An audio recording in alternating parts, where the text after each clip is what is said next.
December 26, 1985, a cabin in the Hudson Valley. A horror novelist wakes up being carried out of his bedroom. He writes it all down. The book sells 2 million copies. The face on the cover becomes the most recognized alien image in history. Then nearly 500,000 readers write back to say it happened to them too. This is Whitley Strieber. This is Communion. Will you believe? Let's get into it. Welcome to another episode of Mostly True Alien Stories. UFO sightings. Many Americans have wondered about the dangers of unknown objects. Scientists in Mexico pulling back the curtain. We need to save ourselves. Welcome back to Mostly True Alien Stories. I'm Neal Girandola, and this is the show where we take a true report of an alien encounter from history, share what we know, then decide whether it's a mostly true alien story or not. Most of the cases we cover you've never heard of, but today is a little different. It's about Whitley Strieber and his story Communion. His case is the one that changed everything for abduction research, for pop culture, and for one horror novelist who spent a year trying to convince himself it didn't happen. This is the horror writer who had a real alien encounter and could never write fiction again. And he's so popular. Does that make this more believable or not? We're going to get into that. All right, make sure you hit that subscribe button on whatever channel you're listening through and follow us on Instagram and TikTok at Mostly True Alien Stories. And joining me as always, it's the two people who make this show worth listening to even when they completely disagree about everything, Andrew Triana and Lemon G. Hi, guys. Hey, Neal. Hi, Neal. Hi, Neil. Hi. We should just mix it up every time to like, hello, Neal. You have no personality. That's what I'm going to deliver from now on. Right. With no, Yeah. no inflection. Just Yeah. yes. We'll choreograph it before, but Yeah. and You guys should actually be like this, and when I say your names, you go, we just, that's it. I love that. I'm going to use that cut, actually. For Perfect. extra cuts, we get extra pay, right? Yes. yeah. Yes. Okay. Uh-huh. Good. You want to good. see it from Check the? is Do you, on want, his way. do you want to see it from the other side? Well, let's see what that looks like. And then maybe try saying something like, oh, hey, like I caught you off guard. Oh, hey. Oh, hey! That's it. All right. It's December 26, 1985. It's the day after Christmas. A cabin in the Hudson Valley and a horror novelist who is about to have the worst and possibly most important night of his life. This is the true report. Let's get into it. By December 1985, Whitley Strieber was not a nobody. He was a successful commercially published author with 2 major novels to his name. The Wolfen, a horror novel that became a film, and The Hunger, a vampire story that David Bowie and Catherine Deneuve turned into a movie. He had a wife, a son, a cabin in upstate New York in the Hudson Valley, and a career that was working. He was also, by his own account, a rational man. He practiced a structured Western philosophical tradition that values self-observation and skepticism. He did not believe in aliens, and he had never had any particular interest in UFOs. Then came December 26th. The night after Christmas, Strieber, his wife Anne, their son, and 2 friends were staying at their cabin, and everybody went to bed. And at some point in the night, Strieber became aware that he was being carried. He was not dreaming. He was conscious or moving toward consciousness, and something or several somethings were physically moving him out of his bedroom. What he recovered in the months that followed under hypnotic regression with researcher Bud Hopkins was this. He was taken outside and into what he described as a craft of some kind. Inside, he encountered beings, multiple types, small robotic figures, others that were thin with large dark eyes, and a being he described as female who seemed to be directing what was happening. He was examined. There were procedures he found deeply disturbing and that he described in clinical, not sensationalized terms. An object was reportedly inserted near his brain. A sample was taken from his finger. He was returned. He woke up in his bed. He did not feel like he had dreamed. He felt like something had happened. Now, Strieber spent the following year trying to understand what had occurred. He worked with Bud Hopkins, who had already documented hundreds of abduction accounts through Hypnotic Regression. He saw a psychiatrist. He underwent multiple hypnosis sessions, and he tried to find a rational explanation, but he couldn't. In 1987, he published Communion, a true story. He called it nonfiction. He submitted himself to the scrutiny that comes with that classification because he was a horror novelist. He could easily have packaged this as fiction, but he didn't. The cover, designed using his description, depicted a thin face with enormous black almond-shaped eyes staring directly at the reader. It hit #1 on the New York Times nonfiction bestseller list. It sold over 2 million copies, and the face on that cover became the defining visual template for what Western culture imagines when it imagines an alien. More influential than Roswell, more influential than Close Encounters, and more influential than any government report. Here's the detail that separates Communion from every other abduction book. After publication, Strieber received nearly 500,000 letters from readers. Letters from people saying, "This happened to me," describing encounters with the same category of being, describing the same physical sensations, the same missing time, the same sense of something that felt more real than a dream and more impossible than waking life. These letters are archived at Rice University's Fondren Library through a project called the Archives of the Impossible. They are available to researchers, and they are real. Strieber did not solicit these accounts. He published a book, and the accounts came to him from people who had no prior connection to UFO culture and no particular reason to lie. All right, this is the show that separates claim from evidence, so here's what complicates the Strieber case. He is a fiction writer whose entire career is built on making imaginary horror feel real. Critics have noted that Communion reads like a very good Whitley Strieber novel, because it does. The hypnotic regression sessions conducted by Bud Hopkins have been questioned by psychologists. Hypnosis is not a reliable method of recovering accurate memory. It is, in documented studies, a reliable method of generating confident false memory. Hopkins was not a trained psychologist. He was a UFO researcher. The regression sessions were designed to find what Hopkins expected to find. And finally, Strieber was a diagnosis of temporal lobe epilepsy, a neurological condition that can produce vivid, realistic, and emotionally overwhelming hallucinations, including encounters with entities.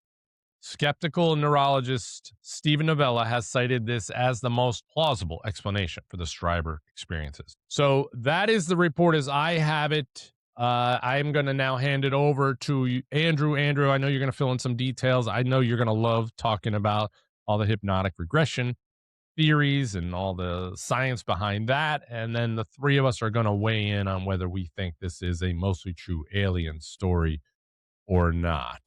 Andrew? Is it okay if I just weigh in right now? Just kidding. Well, you know, this is such a popular, this is such a well-known movie. If you hadn't read the book, you saw the movie.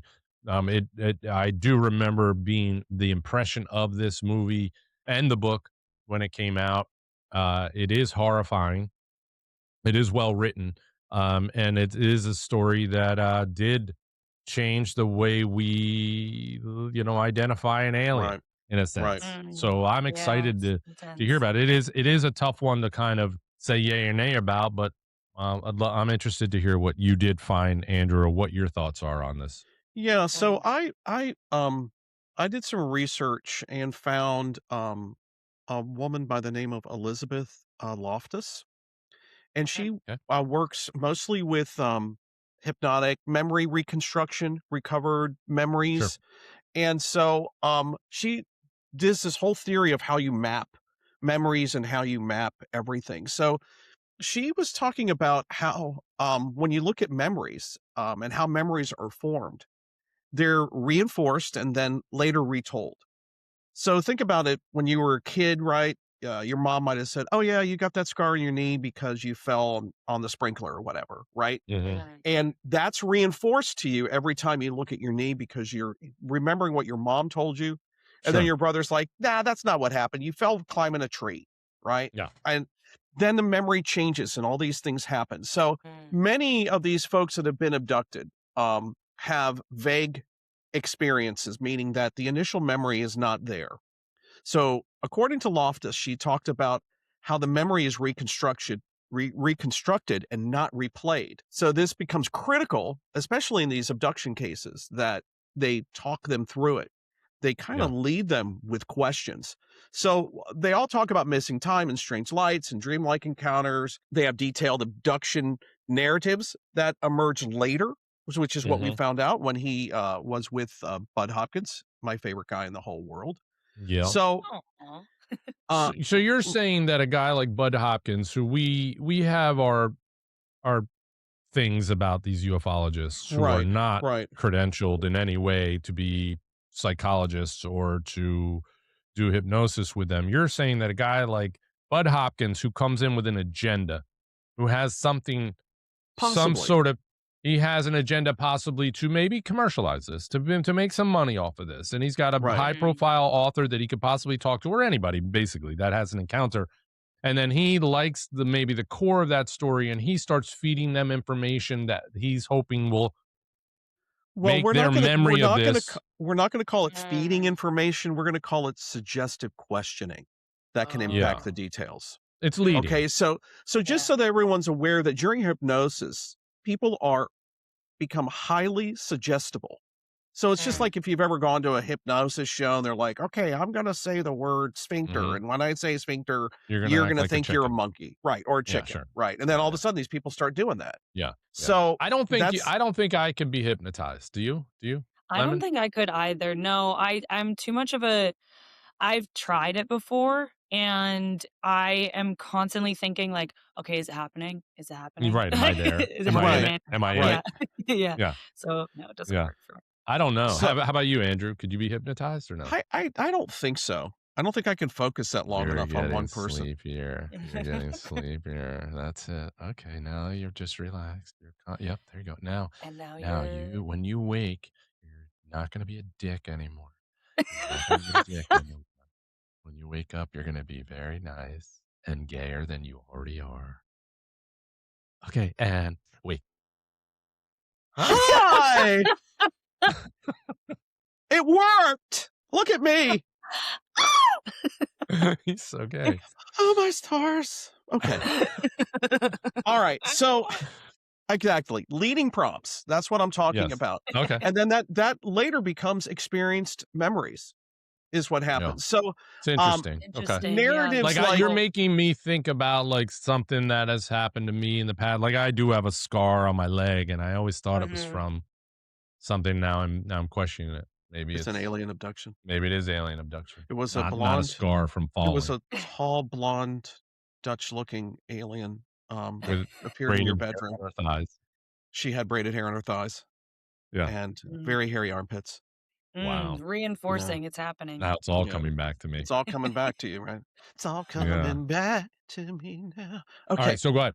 So in these abduction narratives, when you think about it, there's all these familiar patterns: gray aliens, medical examinations, spacecraft interiors, things that they'll see, like they'll show them movies or something like that, their future. So Loftus shows that memory is influenced by post-event information. So it's kind of fill in the gaps. Okay. So through repetition, through talking, more details can be added. And then that story becomes more confident, and confidence grows faster than accuracy. So now, you went fishing and you caught a fish that was this big. And now that fish is like 2 feet long. It pulled you into the water. It's all of that. The other thing that we have to talk about with a lot of these abductions is sleep paralysis. So sleep paralysis is the inability to move, feeling present in the room, feeling pressure on your body, having intense fear. These are all part of sleep paralysis. So I have a question about sleep paralysis. Can you feel like you are levitating? Because I know I've heard about feeling pressured down, but you can feel like you are lifted. I think it depends on how long the session lasts.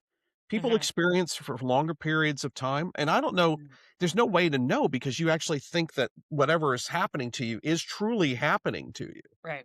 And maybe it is. Maybe it's like a dimensional door that's opened and you are being taken. When it comes to an author as a horror author, I wonder, a couple of things are just popping in my head as you're explaining this. because it's all very interesting. The fear of all of that, or, you know, whatever he goes through. I wonder if a horror writer like Whitley Strieber gets scared or scares himself at what he writes.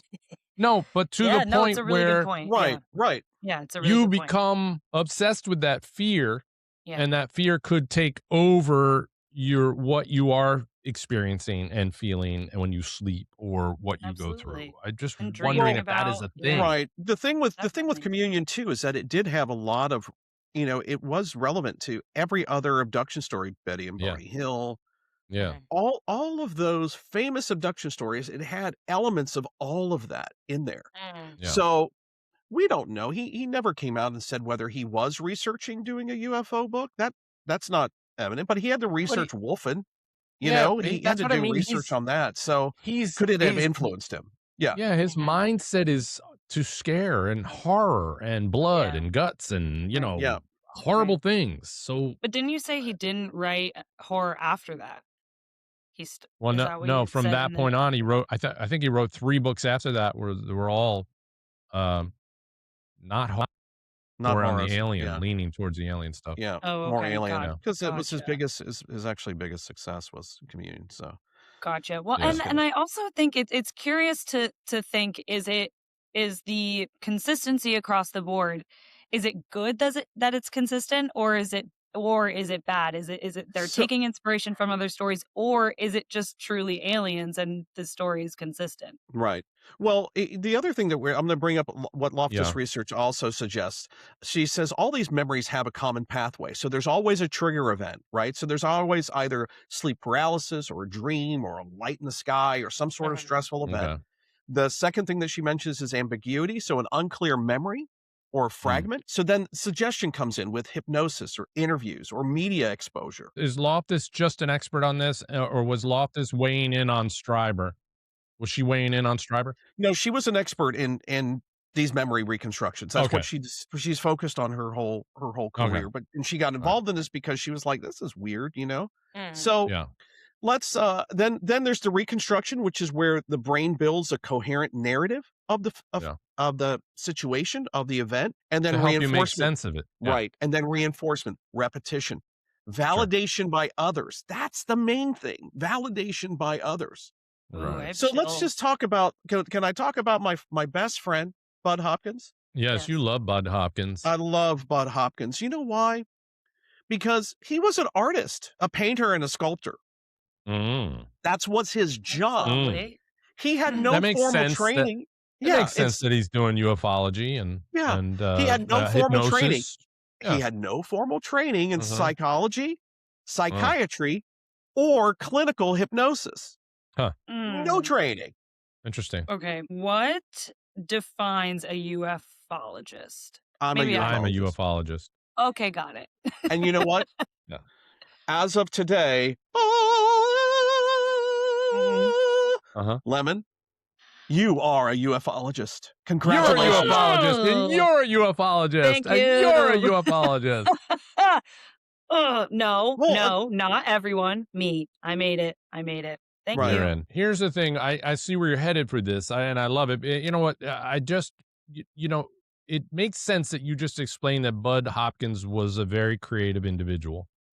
He's a Yeah. very creative guy, and has that business sense too. He sees he may, and I'm not saying this is what he's doing, what he has done, but you know, when you identify an opportunity that you can creatively exploit, Right. you're going to dive headfirst into all the tools that you need to be able to make this a commercial product that you can make money on. So I wrote a great line about Bud Hopkins. He approached every session Mhm. with a working assumption. Mm. So he Yeah. already Nice. assumed that they had been abducted. He never did the hypnosis to determine whether they truly were abducted. He Right. went into every hypnosis session as if they were abducted. And that Oh, gives interesting. strength to Loftus's theories. Wow. Yeah. Oh yeah, sure. He's building that memory for those individuals, basically, because he's Wow. already assumed they've been abducted. But it's also maybe a technique of his that, again, if Wait, I can make his money, non-theory technique. if I can make money, if I can make money off of you, what your story is, Oh yeah. why would I try to, why would I try to disprove that you had an abduction? I make more money if I prove, or if I can take your story and make it a bigger story about you being abducted by aliens, Validate it. Right. than trying to say this didn't happen. I make more So- money saying it did happen. One thing that Bud did not do during his clinical hypnosis that he called, he didn't in real hypnosis, there has to be neutral questioning. There has to be strict avoidance of suggestion, Yeah. and there has to be careful documentation. Where Hopkins is self-taught, he didn't follow any standardized forensic or therapeutic protocols, Right. and he often worked outside any clinical oversight. So he didn't even have like a real clinical doctor there to do this. Was there So- a transcript or a recording of it? I wish we had a researcher that could Google that, maybe check. Yeah, we actually hired that girl starting next week, right, Neil? She hasn't started yet. She starts Yeah, in okay. 2 weeks. Yeah. Okay. She's starting right now. Hold on. We're going to take back your ufologist license. Yeah, you're done. No, I retracted, redacted. We redacted it so no one Yeah. can see it. That's right. Ooh, And that's now why we are we're hiring formally- a researcher. Also, Lemon, check to see if Yeah. Bud Hopkins worked under an organization, was paid for by anybody. Okay. Like, Bud? So his I don't questions. think he made money till he sold books. Yeah, Yeah, and he had some books. He had Yeah.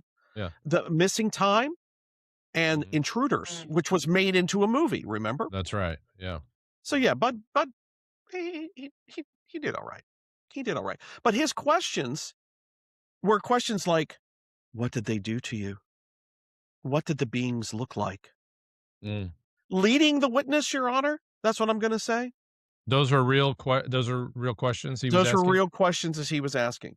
I would like to know the progression. I wish there was a transcript because I want to know the progression of the questions. Like, okay, what So- are you seeing in this moment? And then maybe to those or whatever. They're taking me. They're taking. It's going on my butt. Putting it in my butt again.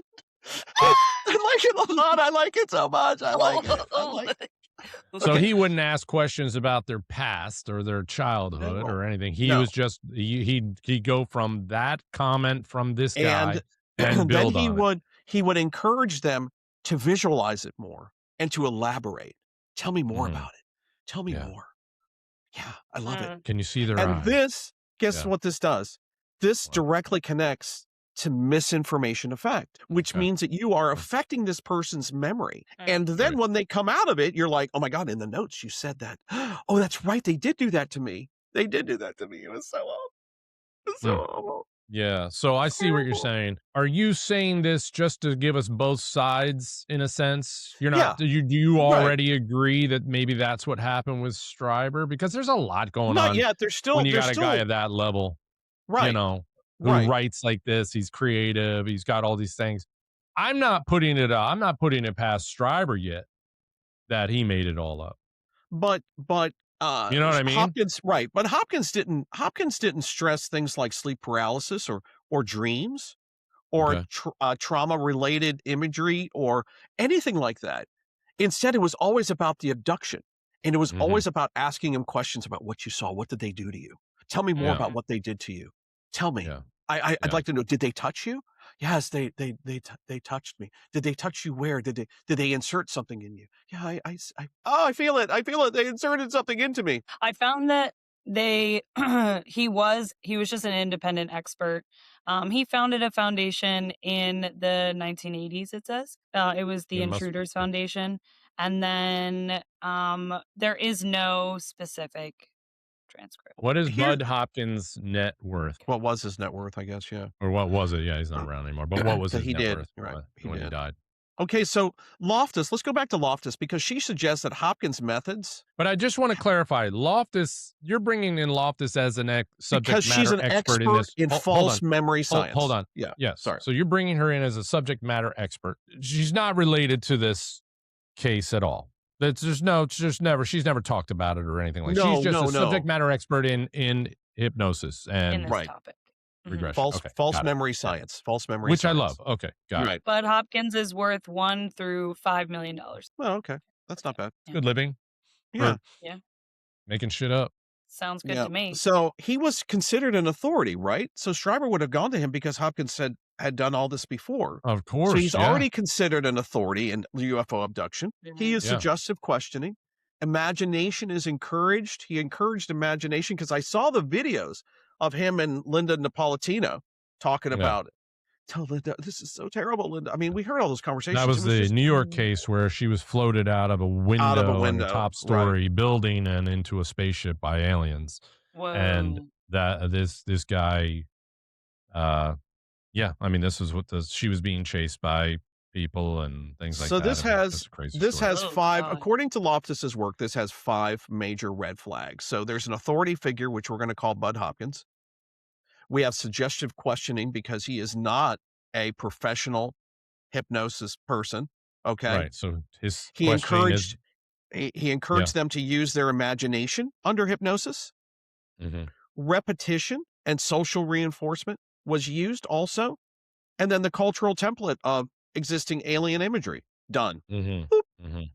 Huh. Yeah. So technically, if we had a real hypnotist, we could hypnotize you and tell you that you were abducted and plant these memories in your head that scar on your leg was actually an alien that came to you years ago. Right. We can And- make you Wait. think all of these things. Okay. Right. It's Point like received. brainwashing. Okay.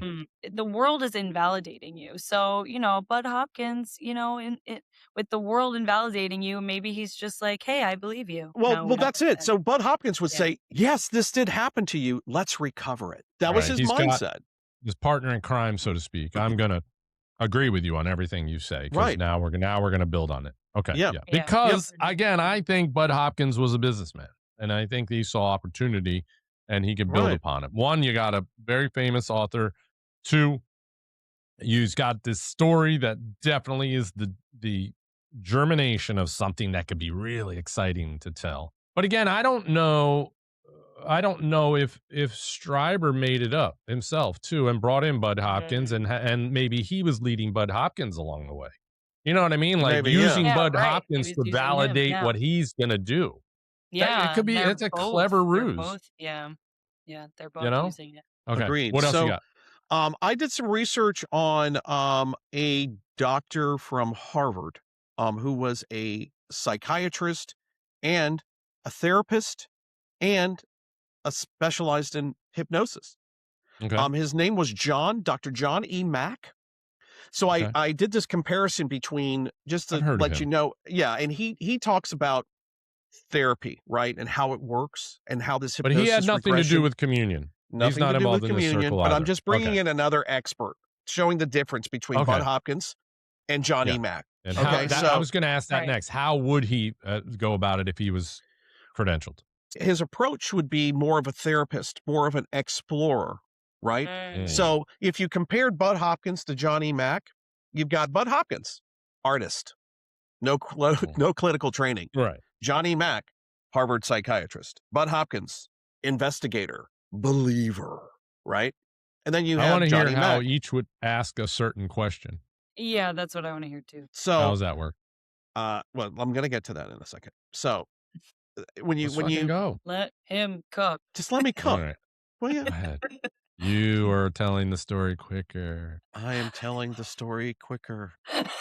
Oh, Okay. God. All right.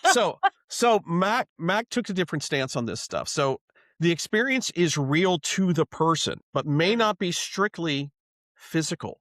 So he was open to interpretations like psychological, symbolic, spiritual, possibly physical, meaning like moving them, having them show on their bodies like weird, show me on the dolly where the bad man touched you kind of thing. Sure. So Yeah. he conducted long, in-depth interviews that focused on emotional and personal meaning. He used hypnosis, but he used it very cautiously.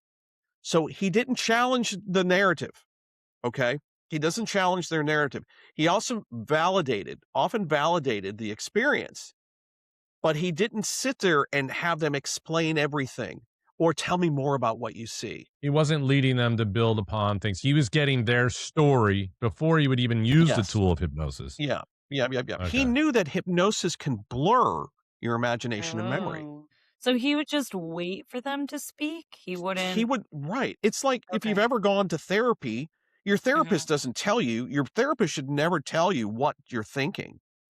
They need to let you speak. If you don't speak, then that's just me telling you what you're thinking. Right. Yeah, I wonder So- how many encounters, people that are experiencers have gone through this and have been led down the wrong path by an inexperienced hypnosis session. We used to hypnotize people in high school. My friends and I, you sit in a dark basement. Well, okay, sorry. Doesn't have to be a basement. So you'd but take you them sit all in to a the basement? completely, yeah, we took them to the basement, and then a Right. completely dark, no windows, and then you go like this on their temples, and the subject that is being hypnotized, counts backwards from 100, and at some point they start repeating the numbers, and that's like your cue that they are now in the hypnosis state, and then you can start saying, what do you see in front of you? We would Yeah. get Sounds drunk and weird. be We would go like, to let's go to the parties. basement and Wow. hypnotize Yeah. each other. We're gonna hypnotize you guys tonight. Yeah, that's how I got prom queen. Yeah, there you go. You will vote for Wow. me as prom queen. Oh God, I hope this isn't clipped out and put on. Then they'll know. So Andrew hates it when you say prom queen because I was never not. prom queen. 'Cause I you was never prom weren't. queen. No. Well, now yeah. we're friends. It's okay. Yeah. It's okay. All right, Cool. so how would he do it? Okay. So I would if I had brought up that the whole thing earlier about Hopkins, right? This happened, let's uncover it, right? Mm-hmm. To where Mac approached it as this feels real, let's understand it. See, so Yeah, that's two that all totally makes sense. different, two Yeah, totally so right, different. Okay. Two All right, totally we've different. established the experts. We understand that whole role of this. What Right. else do you have? Do you have anything related to the actual story that he told? No, the story is pretty much it. It's never Yeah. changed. Yeah. Same thing. I found Ian is in a cabin with his friends, and then Yeah. he gets abducted and he's pulled and blah blah blah. Yeah. So your emphasis here is that there's two sides to there's two ways of doing this. There's some that lead and use hypnosis to have that experiencer build on it and maybe fabricate to a Right. point where they believe Yeah. that that's how it happened. Whereas Mac, the credentialed guy who knows how to do it, he wants them to just tell their story. He's going to find his moments where he thinks hypnosis should be used as a sparing tool throughout to elaborate upon whatever their experience was, but he's not Right. ever feeding them that information or make up whatever they think No. they need. No, now the other thing Oh. that we can talk about that I did in my research too was I did some research on TLE, temporal lobe epilepsy. That's what Strieber has. I said that in the beginning. Yes. So how does that affect anything? Well, because it affects your emotion, affects your memory, sensory processing, and sense of presence. Mm. So not all seizures are dramatic convulsions. In TLE, many are partial. That can feel like a vivid, dreamlike experience, or an Yeah. intense Whoa. emotional fear, or Right. deja vu, I or wonder how common hallucination. that is. Lemon, Yeah. how common is TLE? How Oh. common is it? I said, yeah, I wonder too. And Yeah, that's she's that wondering. strong sense that's someone's there. Didn't the guy that we just covered, didn't he experience seizures as well? Corey? And then it was Corey. And then he had it was the man Meng. in China, Meng. Yeah. Yeah. And he experienced this- the bearded lady, or not the bearded lady, the braided lady. Braided thighs. And he was also levitating, Yes. right? He Yeah. experienced yeah. levitation, but everyone around him was seeing him have a seizure. How many Interesting. diagnosed cases of TLE are there in the world? About 1 in 26 people will develop some form of epilepsy in their lifetime. But that's not the same thing. Well, okay, hold on. A significant portion of those cases are TLE. Around 0.5 to 1% of the general population, but then there's a percentage of that, so it's very Can you small. see if there are any experiencers, alien Mhm. encounter experiencers that have been diagnosed with TLE? Okay. So all of this is making sense. What I'm finding, it's interesting because I had a decision in mind on whether this is mostly true or not heading into this. But hearing Right. these details from you and thinking and putting the combination of it all together with who So Strieber is and right. what he's written and the genre he lives in. Yeah, go ahead. Go ahead. So so I'm just Stryber thinking out loud on this. right. So Stryber described what? Overwhelming fear, right? Profound significance and hyper-real imaginary things, Yeah. right? So Yes. he felt all this, right? Well, TLE episodes are known for intense emotional episodes. I mean, they're just like Mm. intensely emotional, and the experience feel more real than real. Yeah, which probably makes him a good writer. Yeah. What do you think there so when we go into another dimension, another Yeah. realm, like we talk about sleep paralysis, we talk about these other realms. I'm wondering how, like, maybe we access them differently than we think. Maybe it's not our physical body and it's more our mind space, and we're able to access them in a different way. So when we think about these alien encounters and maybe they are in another realm, are we then accessing them like in a dream state, or in, when they're going through these seizures? It's a different mind space. So now our soul or our body or our mind is entering those realms, but our body stays here. So Like, it's really maybe it is happening. there. So Yeah. it's really happening to them. Yeah. Yeah. They're like their soul or their But mind. Maybe it is real and a real place that, Dimensional door. Right. Yeah. yeah. Yeah. But their body has to stay here.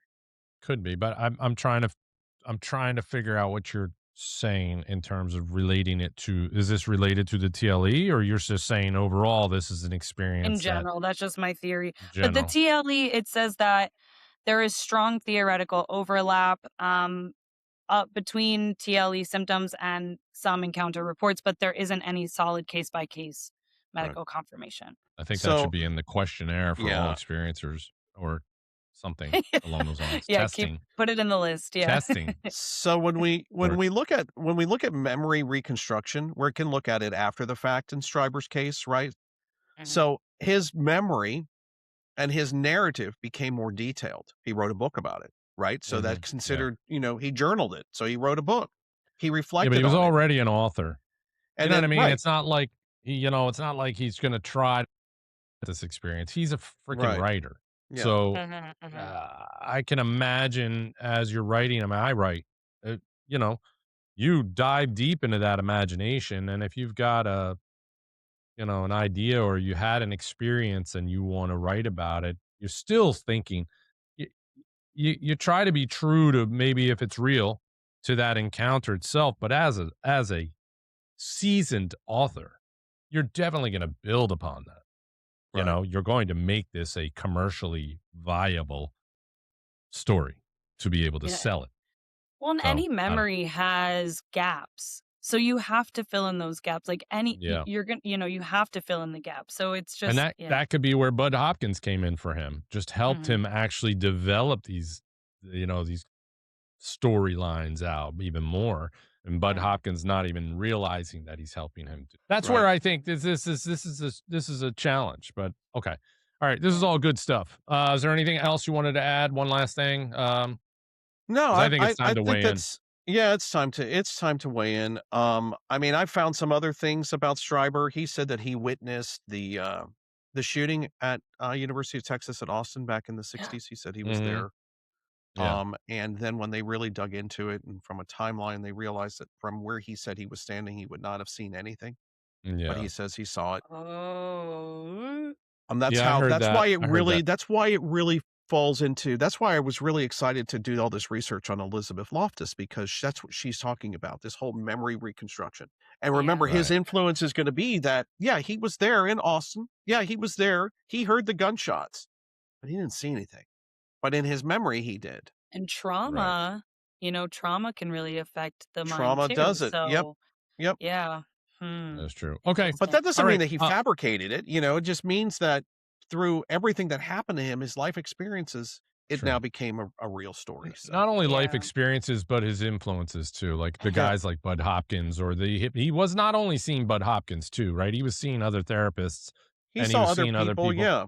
Yeah. Yeah. So he was Well, he's- really lit. If he was making this all up, he was really going through the paces to make it look like he was seeking help for this, and Right. and trying to figure out what really happened to him. So it was all this thing. All right, there's all good information. I love it. I love this side of the story. And now I'm going to hand it over to Lemon. Lemon, do you think that this is a mostly true alien story or not? Do I It's have to based go on what we first just today? discussed, right? Based on everything we just Yeah. discussed. Yeah, I'm gonna say no. I'm gonna say no, but I really like it. I like this story. I do. And I will say I'm contradicting myself here right now, but I don't have a problem with consistency in the stories. I actually appreciate consistency in Sure. throughout history and the alien encounters. So I feel that he definitely experienced something. I would like more research in sleep paralysis. I would like more research in interdimensional worlds. But at this very moment, with what we talked about today, I'm going to say no. Okay, I'm surprised by that. I would think that you would think that this is a mostly true alien story. All right, Andrew, it is now your turn to weigh in. Is this a mostly true alien story or not? I would like to take it from the approach of Elizabeth Loftus. Okay. I believe that this is not a mostly true alien story. I Yeah. believe Mr. Strieber is an amazing writer, an amazing imaginary person, but I do not believe that he was taken into a ship. I'm stressed about my What just happened? answer. I just channeled like You I felt like did. channeling. You Guys, I'm sounded stressed like about my no. I think I want to change it. Can I change it? Nope. Too Can I late. say yes? late. I It's don't like know. moving I, a piece. Well, It's like wait, moving I'm a piece on interested. the chessboard. I don't Well, know. wait, This one's Stick your hand off of it. Come on. I don't want to officially say you can, but I would like to know why you want to change it now all of a sudden. What changed? because My accent. because exactly what I said. The consistency, yes, he was a writer. However, that's who he was, and he had a style. He was able to put that out. Like, I think that we are fortunate that he was a writer. We were able to like, he's able to convey his experience. He's able to put it out there into the world because he's a writer. He has a style of writing, but we all do. We all have a voice that we use specifically. And so I don't know. God, I don't know. All right. Well, it seems like you're conflicted. Maybe you should get some hypnosis or some therapy to help you with this decision. perhaps Just we will set go up to a session. Andrew, First have time. him recommend who you should go to. Okay. You can Okay. talk to the doctor. So you yes. both say this is not a mostly true alien story, although Lemon, you are a little conflicted, but your initial answer was no. So we're going to go with that. And to me, now it's my turn to weigh in. I think Whitley Strieber is one of the most complicated witnesses that we've talked about in this, because his argument has merit, right? This whole skeptic argument thing has merit. The temporal lobe epilepsy is real.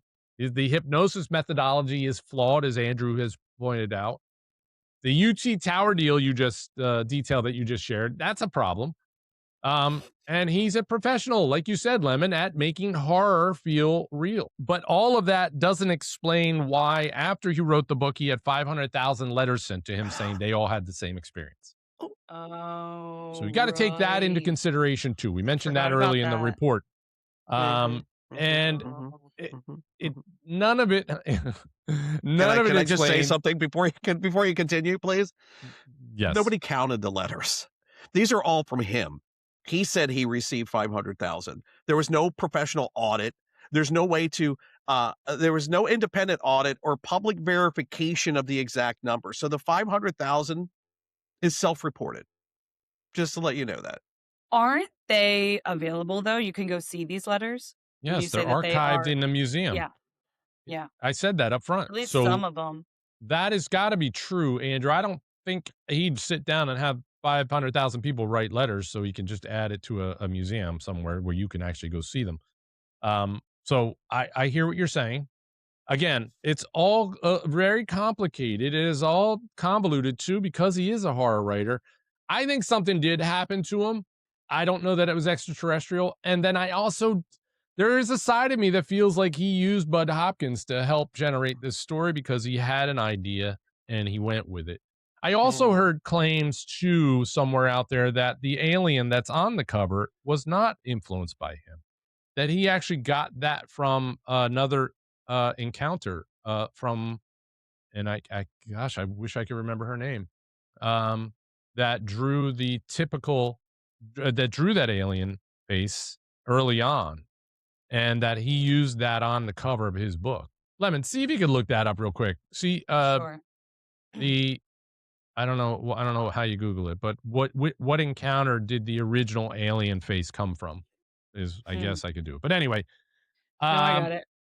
I Okay. did look up really quick how common sleep paralysis is, and then we talked about the epilepsy, how common that is, which is 1 in 26 people. Then sleep paralysis is 1 in 3 people, and it's very common. And so, Yeah. and again, we've talked about this before with sleep paralysis, that people will see the same entities across the board. People will all share that they've seen shadow people, or so it's possible that if all of these people, 1 in 26, 1 in 3 are also encountering something that seems alien like, Yeah. that 500,000 people could write into him that they had the same experience.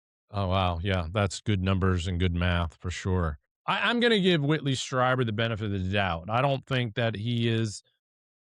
I don't think he lied about this experience. So I'm going to say that this is a mostly true alien story. I think it's a great story, and there is a lot of interesting disparities in it, but I'm giving him the benefit of the doubt. This is a mostly true alien story. All right, did you find anything on the alien base? Yeah, I'm not seeing anything other than Betty and Barney Hill and Communion. It's not saying any Okay. other encounter. All right. All right. I may be wrong about that, but I thought I saw somewhere along the line that someone else had drawn the original. I don't know if it was like Betty Andreessen or any of those people. I can't recall. But anyway, Whitley Strieber didn't want to write Communion. Apparently, he tried for a year to find a different explanation. He failed. He published anyway and spent the next 4 decades living with what that decision cost him. If you have thoughts about this or stories you want us to investigate next, drop them in the comments and subscribe, share the show, and follow us on Instagram and TikTok at Mostly True Alien Stories. Until then, be kind to the aliens when they get here. Lemon, Andrew, nice job. See you guys on the next one. Bye. Bye. UFO sightings. Many Americans have wondered about the dangers of unknown objects.